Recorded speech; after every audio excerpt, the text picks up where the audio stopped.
ആദർശിനോട് നയനോട് ചോദിക്കുകയാണ്, ഞാൻ നിങ്ങൾക്ക് വേണ്ടി നിങ്ങളുടെ മുത്തച്ഛന് വേണ്ടിയൊക്കെ ഒരുപാട് അഭിനയിക്കുന്നില്ലേ? അങ്ങനെ തോന്നുമ്പോൾ എനിക്ക് വേണ്ടി കൂടി നിങ്ങൾ അഭിനയിക്കണ്ടേ? എൻ്റെ അമ്മയ്ക്ക് കാര്യങ്ങളെല്ലാം മനസ്സിലാവുന്നുണ്ട്, അതുകൊണ്ട് നിങ്ങൾക്ക് ഒന്ന് അഭിനയിച്ചുകൂടെ ചോദിക്കുമ്പം എനിക്കൊന്നും പറ്റത്തില്ല എന്ന് ആദർശ് പറയുന്നുണ്ട്.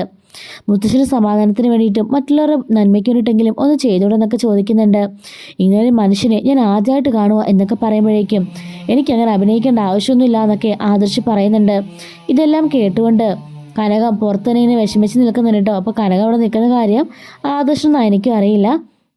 നമ്മൾ ഭാര്യ ഭർത്താക്കന്മാരാണെന്നാ ഇവരെ എല്ലാവരുടെയും വിചാരം. പക്ഷേ ഇതിനുള്ളിൽ നടക്കുന്ന സംഭവം എന്നാന്നൊക്കെ ആരും പുറത്തറിയുന്നില്ലല്ലോ എന്നൊക്കെ പറയുന്നുണ്ട്. ആദർശ് പറയാണ്, നിന്നെപ്പോലുള്ളവന്മാർക്ക് ഇതൊക്കെ തന്നെ ധാരാളമാണ്, അതുകൊണ്ട് നീ കൂടുതൽ എന്നെ ഭരിക്കാൻ വരുമൊന്നും വേണ്ട. ഞാൻ എന്തൊക്കെ പറഞ്ഞാലും നിന്നെ അംഗീകരിക്കാൻ പോകുന്നുമില്ല, ഒരിക്കലും നീ പ്രതീക്ഷിക്കുകയും വേണ്ട എന്ന് പറയുന്നുണ്ട്. നയനെ പറയാണ്, ഞാനങ്ങനെ പ്രതീക്ഷിക്കുന്നൊന്നുമില്ല, മുത്തശ്ശിന് വേണ്ടിയിട്ട് മാത്രം ഞാനിപ്പോൾ ഇവിടെ നിൽക്കുന്നത്. അദ്ദേഹത്തിൻ്റെ ആരോഗ്യമാണ് എനിക്ക് ഏറ്റവും പ്രധാനം ഒക്കെ പറയുന്നുണ്ട്. പിന്നെ കാണിക്കുന്നത് നന്ദുവിനാണ് കേട്ടോ. നന്ദു ആണെങ്കിൽ ആകെപ്പാടെ വിഷമിച്ചിരിക്കുകയാണ്. നന്ദു ആലോചിക്കുന്നുണ്ട്, എന്തായാലും എനിക്ക് ഒരിക്കലും അനിയെ കിട്ടാൻ പോകുന്നില്ല, പിന്നെ വെറുതെ ഞാൻ എന്തിനേയും ടെൻഷൻ അടിക്കുന്നത് എന്നൊക്കെ അനി ഇങ്ങനെ നന്ദുവിനെ ആലോചിച്ചിരിക്കുന്നുണ്ട്. ഇതേ സമയത്ത് തന്നെ നന്ദുവിന്റെ ഫോട്ടോ എടുത്ത് നോക്കിയിട്ട് അനി ഇങ്ങനെ ആലോചിക്കുകയാണ്, നീ എൻ്റെ അടുത്തുനിന്ന് പോകാൻ തോന്നിയപ്പോഴാണ് എനിക്ക് ഇതിനുള്ള ഇഷ്ടം എത്രമാത്രമാണെന്ന് എനിക്ക് മനസ്സിലായത്. ഇത്രയും കാലം എനിക്ക് ഇതിനുള്ള സ്നേഹത്തിന്റെ ആഴം എനിക്ക് അറിയില്ലായിരുന്നു എന്നൊക്കെ പറഞ്ഞുകൊണ്ടിരിക്കുന്നുണ്ട്. എന്നിട്ട് നിന്റെ അമ്മ ഇപ്പൊ ഇവിടെയാ, നിന്റെ അച്ഛൻ മാത്രമേ കാണുള്ളൂ, അങ്ങോട്ട് വിളിച്ചാൽ നീ ഇപ്പൊ ഫോൺ എടുക്കൂ എന്നൊക്കെ ഇങ്ങനെ ആ ഫോട്ടോ നോക്കി ചോദിക്കുകയാണ്. വേണ്ട, ഇത്രയും സമയമായില്ലേ, ഇനി വിളിച്ചാൽ ശരിയാവില്ല എന്നൊക്കെ പറഞ്ഞിട്ട് അനി ഇങ്ങനെ വിഷമിച്ച് നിൽക്കുകയാണ്. റൂമിലേക്ക് വന്ന കനകയോട് ജലജ ഒരുപാട് ദേഷ്യപ്പെടുന്നുണ്ട്. നീ ഇവിടുത്തെ അതിഥിയാന്നൊക്കെയല്ലേ പറഞ്ഞത്, അങ്ങനെയാണെങ്കിൽ നിനക്ക് വേറെ റൂം തരാൻ പറ എന്നൊക്കെ പറയുമ്പോൾ ഇത് എന്റെ മുറിയാണ് എന്ന് പറയുന്നുണ്ട്. കനകം പറയുന്നുണ്ട്, ഇത് നിന്റെ മുറിയാണെങ്കിൽ ഇത് നീ എഴുതി വെക്ക്, അല്ലെങ്കിൽ എങ്ങോട്ടെങ്കിലും പോകാൻ പറയുമ്പോൾ എന്റെ മുറി നീ ആണെന്തിനാടി പോകുന്നതൊക്കെ ചോദിച്ച ജലജ ദേഷ്യപ്പെടുകയാണ്. കനകം പറയുന്നുണ്ട്, എന്റെ പിടിവിട്ട് നിൽക്കുക, ഞാൻ എന്തെങ്കിലും ചെയ്തു പോകും, അതുകൊണ്ട് മിണ്ടാടെ കിടക്കാൻ നോക്ക്, അല്ലെങ്കിൽ നിനക്ക് എന്തെങ്കിലും പറയാനുണ്ടെങ്കിൽ മുത്തശ്ശിയോടെ പറ, അവരല്ലേ എന്നെ നോവിക്കരുതെന്ന് പറഞ്ഞിട്ടുള്ളത്, അതുകൊണ്ട് നീ നിന്റെ കാര്യം പോയി അവിടെ പറയാണെങ്കിൽ പറ എന്നൊക്കെ പറഞ്ഞ് ദേഷ്യപ്പെടുന്നുണ്ട്. ഇത് എന്തൊരു ശല്യവാ, എനിക്കൊന്നും പറഞ്ഞു വന്ന് പേടും ഇങ്ങനെ എന്നൊക്കെ പറഞ്ഞുകൊണ്ട് ജലജ ദേഷ്യപ്പെട്ട് ഇരിക്കുന്നുണ്ട്. ജലജ പറയാണ്, ഇതുപോലെ നല്ല ഫുഡും AC റൂമൊക്കെ കിട്ടിയാ വന്ന് കിടന്നോളൂല്ലോ പോത്തുപോലെ എന്ന് പറയുന്നുണ്ട്. അപ്പോഴേക്കും കനകം പറയാണ്, അതെ, ഒരു പോത്തിനോട് തന്നെയല്ലേ കിടന്നുറങ്ങുന്നത് എന്നൊക്കെ പറഞ്ഞിട്ട് അവൾ സങ്കടപ്പെട്ട് തിരിഞ്ഞു കിടക്കാണ്.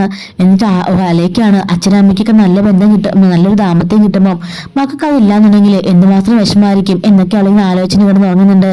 രാവിലെ തന്നെ കനകം ചായയൊക്കെ ഇട്ടുകൊണ്ട് വരുമ്പോഴേക്കും ജാനകി പറയാണ്, ഇയാളെ കൊണ്ട് ഇവിടുത്തെ ഒരു ജോലി ചെയ്യിക്കാതെന്നാ മുത്തശ്ശിയൊക്കെ പറഞ്ഞിരിക്കുന്നത്, പിന്നെ എന്തിനാ ഇതൊക്കെ ചെയ്യുന്നതെന്ന് ചോദിക്കുമ്പോൾ എന്ന് നയനമളല്ലേ ഇടുന്നത്, ഇത് ഞാൻ നേരത്തെ കോഫി ഉണ്ടാക്കി അവളെ കൊണ്ട് കൊടുക്കാമെന്ന് കരുതി, ഞാൻ വീട്ടിലങ്ങനെ 4:30 എഴുന്നേറ്റ് ജോലി ആരംഭിക്കും, അത് കണ്ട എന്നെ നയനമോളും പഠിച്ചേ എന്നൊക്കെ പറയുന്നുണ്ട്.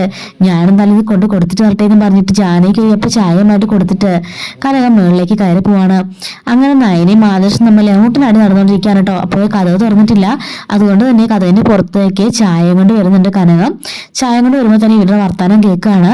അപ്പോഴേക്കും ആദർശ് ചോദിക്കുകയാണ്, അല്ല, നിന്നോട് ഞാൻ കട്ടിലേ കയറി കിടക്കാൻ പറഞ്ഞൊരു ഔദാരിയാണ്, അതിനുശേഷം നീ എന്തിനാ എൻ്റെ അടുത്ത്, എന്നിട്ട് നമ്മൾ കട്ടിലേക്ക് കിടക്കുമ്പോൾ പോലും ഒരു അകലം പാലിച്ചാ കിടന്നത്, പിന്നെ നീ ഇപ്പൊ എന്തിനാ എന്റെ അടുത്തേക്ക് വന്ന് കിടന്ന് എന്റെ ദേഹത്തോട് തൊട്ടേന്ന് ചോദിക്കുമ്പോഴേക്കും നയന പറയുന്നുണ്ട്, അതിന് ഞാൻ മനഃപൂർവ്വം തൊട്ടല്ലെന്ന് പറഞ്ഞല്ലോ, രാത്രിയിൽ അറിയാതെ ഉരുണ്ട് വന്ന് കിടന്നതെന്ന് പറയുന്നുണ്ട്. ആദർശ് പറയാണ്, എനിക്ക് മനസ്സിലായി, നീ മനഃപൂർവ്വം തന്നെ ചെയ്യുന്നതാ, അങ്ങനെയാണെങ്കിൽ ഇനിമോളിൽ തറയെ കിടന്നെന്ന് പറയുന്നുണ്ട്. കനകം ഇതെല്ലാം കേട്ടുകൊണ്ട് വെളിയിൽ നിൽക്കുന്നുണ്ട്. നയന പറയുന്നുണ്ട്, എനിക്കതിന് കുഴപ്പമൊന്നുമില്ല, തറയിൽ കിടന്ന് സുഖമായിട്ട് ഉറങ്ങും, ഇതിന് നന്നായിട്ട് തന്നെ ഉറങ്ങുമെന്ന് പറയാണ്. പിന്നെ നീ ഉറങ്ങുന്നൊക്കെ കൊള്ളാം, പക്ഷെ മറ്റേ ബെഡ്ഷീറ്റ് ഉണ്ടല്ലോ, എഴുന്നേറ്റ് പോകുമ്പോൾ ആ ബെഡൊന്നും എടുത്തങ്ങ് മടക്കി വെച്ചേക്കണം, അല്ലാതെ ആൾക്കാരെ കൊണ്ട് സംശയം ഉണ്ടാക്കിക്കാൻ നിൽക്കരുതെന്ന് പറയുന്നുണ്ട്. എനിക്ക് അതൊക്കെ തന്നെ ഇഷ്ടം, ഞാൻ ചെയ്തോളാം എന്നും പറഞ്ഞിട്ട് നയനെ പറയുന്നുണ്ട്. ഇവിടെ മുത്തശ്ശിയും പിന്നെ അമ്മയും അച്ഛനും ഒക്കെ ചോദിക്കുക, എന്നെ നമ്മളൊരു കുഞ്ഞിനെ കൊടുക്കാൻ പോകുന്നതെന്ന്, അതിപ്പോ ഈ ജന്മത്തിൽ നടക്കാൻ പോകുന്നില്ലെന്ന് അവരോട് പറയാൻ പറ്റില്ലല്ലോ എന്ന് പറയുന്നുണ്ട്. ഈ കുറച്ചുകൂടെ കഴിയുമ്പോഴേക്കും മുത്തശ്ശൻ ഒരു ഡോക്ടറായിട്ട് ഇങ്ങോട്ടേക്ക് വരും, നമ്മളിൽ ആർക്കാ കുഴപ്പമെന്ന് അറിയാൻ വേണ്ടിയിട്ടെന്ന് പറയുമ്പോഴേക്കും ആദർശ് പറയാണ്, നീ എനിക്കാ കുഴപ്പമെന്ന് തന്നെ അങ്ങ് പറഞ്ഞോ, സാരമില്ല, എങ്കിലും നമ്മൾ തമ്മിൽ ഒരിക്കലും ജീവിതം ഉണ്ടാകാൻ പോകുന്നില്ല എന്ന് പറയുന്നുണ്ട്. ഈ സമയം കനകം ഡോറിൽ തട്ടുന്നുണ്ട് കേട്ടോ. ആരാന്ന് പോയി നോക്കുമെന്ന് പറഞ്ഞിട്ട് ആദർശ് പറയുമ്പോഴേക്കും നയന പോയി ഡോറ് തുറക്കുന്നുണ്ട്.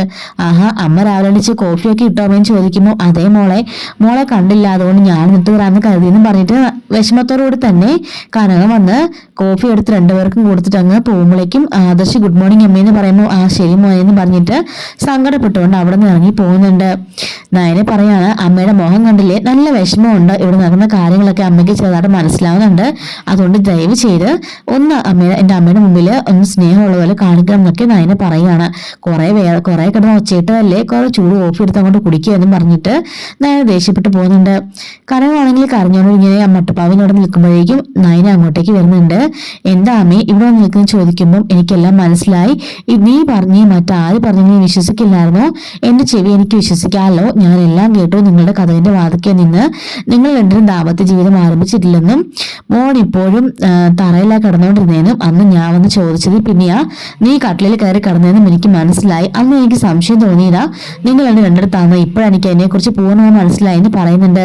അപ്പോഴേക്കും ഇതോട്ട് നവ്യ അങ്ങോട്ട് എന്നിട്ട് പറയാണ്, ഇത്ര നാളായിട്ടും എനിക്കിത് മനസ്സിലായില്ല നയനെന്ന് ചോദിക്കുമ്പോൾ കനകം പറയുന്നുണ്ട്, അവരുടെ സംസാരത്തിന് എനിക്ക് മനസ്സിലായതാ മോളെ, ഇവിടെ യാതൊരു സുഖവും സന്തോഷവും ഇല്ലെന്ന് നമ്മൾ പറഞ്ഞപ്പോ ഇന്ന് രാവിലെ കോഫിയും കൊണ്ട് പോയപ്പോൾ ഞാൻ കേട്ടത് രണ്ടുപേരും നമ്മൾ പറയുന്നത് രണ്ടുപേരും ആദ്യം തറയിലും കട്ടിലും ആയിരുന്നു, ഇപ്പം ഒരേ കട്ടിലെ തന്നെ അങ്ങ് മാറി കിടക്കുന്നത്, ഇവർ തമ്മിൽ യാതൊരു ദാമ്പത്യ ജീവിതം ഇല്ല മോളെ എന്ന് പറഞ്ഞിട്ട് കനകം പൊട്ടി കഴിയുന്നുണ്ട്. നവി ചോദിക്കുകയാണ്, അതെന്താണ് അതിനെ അങ്ങനെയെന്ന് ചോദിക്കുമ്പോഴേക്കും നിനക്ക് ഇനി പിന്നെ ഇവിടെ വിട്ട് പോയിക്കൂടാതെന്ന് ചോദിക്കുകയാണ്. അപ്പോഴേക്കും നയനെ പറയുന്നുണ്ട്, അതെങ്ങനെ സാധിക്കും ചേച്ചി, മുത്തശ്ശിന്റെ കാര്യം അറിയാമല്ലോ, മുത്തശ്ശന് ഞാൻ പോയിക്കഴിഞ്ഞാൽ എന്തെങ്കിലും സംഭവിച്ചാല് അതിന്റെ പഴി നമ്മുടെ തലയിൽ ഇരിക്കും, അത് മാത്രമല്ല ആ മുത്തശ്ശന് അങ്ങനെ സംഭവിക്കാൻ പാടില്ല, എനിക്കത് സഹിക്കാൻ പോലും സാധിക്കില്ലെന്ന് നയനെ പറയുന്നുണ്ട്. എന്നിട്ട് പറയാണ്, ഞാൻ കരുതിയത് നിങ്ങൾ തമ്മിൽ നല്ല സ്നേഹത്തിലാണെന്ന് കരുതിയെന്ന് നവ്യ പറയുമ്പം നയനെ പറയുന്നുണ്ട്, അല്ലേ ചേച്ചി ഇതുവരെ ഞങ്ങൾ തമ്മിൽ അങ്ങനെ സ്നേഹമൊന്നും ഉണ്ടായിട്ട് കൂടെയില്ല, ആദർശേട്ടൻ വെറുപ്പോടുകൂടി എന്നെ കെട്ടിക്കൊണ്ട് വന്നത് അന്ന് ആദർശേട്ടന്റെ മനസ്സിലുള്ളത് ചേച്ചി മാത്രമായിരുന്നു, അതുകൊണ്ട് എന്നെ ഭാര്യയായിട്ട് അംഗീകരിക്കാൻ ഇതുവരെ ആദർശേട്ടന് സാധിച്ചിട്ടില്ല എന്ന് നയനെ പറയുന്നുണ്ട്. കനകം പറയാണ്, എന്റെ മോക്ക് എങ്കിലും ആ ഒരു ഭാഗ്യം കിട്ടിയില്ലോ, അഭി എത്ര ക്രൂരനാണെന്ന് പറഞ്ഞാലും നയനമോക്ക് ആ ഒരു ഭാഗ്യം കിട്ടിയില്ല എന്നൊക്കെ പറയാണ്. അപ്പോഴേക്ക് നവി പറയുന്നുണ്ട്, അമ്മയും നയനയും അതൊന്നും ഓർത്ത് വിഷമിക്കണ്ട, അതൊക്കെ നമുക്ക് എത്രയും പെട്ടെന്ന് ശരിയാക്കി എടുക്കാന്നേ ഉള്ളൂ, ആദർശേട്ടനും വളരെ പാവമായിട്ടുള്ള ആളാന്ന് പറയുമ്പോഴേക്കും നയനെ പറയുന്നുണ്ട്, അത് നവീച്ച് പറഞ്ഞാൽ ശരിയാ, ആദർശേട്ടൻ നല്ല മാന്യമായ ഒരാളാ, അതുകൊണ്ട് തന്നെ എത്രയും പെട്ടെന്ന് സ്വീകരിക്കുന്ന ആള് എന്റെ വിശ്വാസം എന്നൊക്കെ പറയുന്നത് പറയാണ്. ക്ഷമിക്കും മോളെ, ഇവിടെ മോൾ ഉണ്ടായിരുന്നിട്ട് പോലും ഞാൻ മോളുടെ ഒരു കാര്യങ്ങൾ ശ്രദ്ധിക്കാൻ സമയം കിട്ടിയില്ല, മോളെ ഇവിടുന്ന് പറഞ്ഞയക്കാനായിരുന്നു ഞാൻ ഏറ്റവും ശ്രമിച്ചുകൊണ്ടിരുന്നത്, എന്നോട് നീ ക്ഷമിക്കില്ലേ എന്നൊക്കെ ചോദിക്കുന്നുണ്ട് നവ്യ.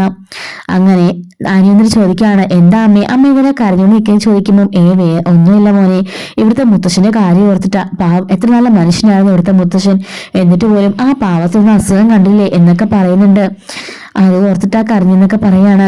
എൻ്റെ നയനേച്ചിയെ പോലെ ആ മുത്തശ്ശനെ പോലെ ഒരു പാവമാണ് എൻ്റെ നയനേച്ചി എന്ന് പറയുന്നുണ്ട് ആദർശേട്ട മാത്രമേ ഉള്ളൂ നയനേച്ചി അംഗീകരിക്കാത്തത്, വല്യമ്മയും എന്ന് പറയുന്നുണ്ട്. പക്ഷേ നയനേച്ചിയുടെ സ്വഭാവം നല്ല സ്വഭാവമാണ്, അതാ മുത്തശ്ശൻ നയനേച്ചിയെ വീണ്ടും കൂടെ നിർത്താൻ ശ്രമിക്കുന്നത്. പക്ഷെ ആദർശേട്ടനുണ്ടല്ലോ നയനേച്ചി മനസ്സിലാക്കാൻ ഇഷ്ടപ്പെടാൻ ഒന്നും ശ്രമിക്കുന്നില്ല എന്ന് പറയുന്നുണ്ട് കേട്ടോ. അപ്പൊ ഇത് കേട്ടുകൊണ്ട് ഇവരുടെ സംസാരം കേട്ടുകൊണ്ട് ആദർശ് മുകളിൽ നിന്നും ഇറങ്ങി വരുന്നുണ്ട്. അപ്പൊ ഇതിന്റെ ബാക്കി സ്റ്റോറി നാളെ ഇടാട്ടോ.